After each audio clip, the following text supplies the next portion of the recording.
وہ کلمہ مبارک جسے پڑھنے والا دنیا و آخرت کی مصیبتوں سے بچ جاتا ہے۔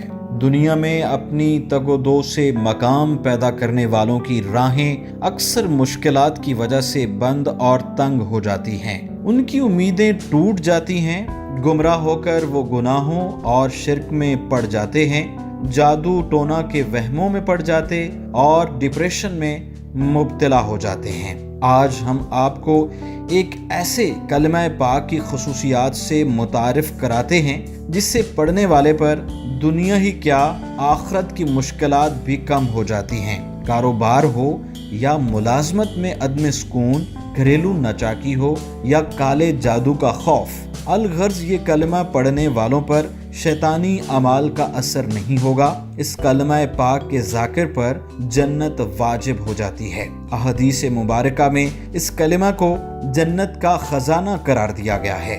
ظاہر ہے جو جنت کا خزانہ پا لیتا ہے اس کی روحانی طور پر قوت بڑھ جاتی ہے اور اس پر شیطان کی پیدا کردہ نحوستیں اور رکاوٹیں دور ہو جاتی اور اس پر اثر نہیں کرتی ہیں۔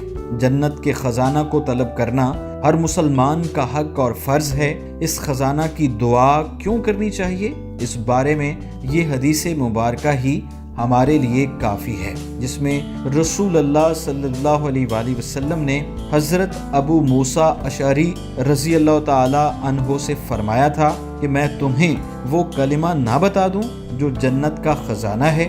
حضرت ابو موسیٰ اشعری نے عرض کی، میرے ماں باپ آپ صلی اللہ علیہ وآلہ وسلم پر فدا فرمائیے۔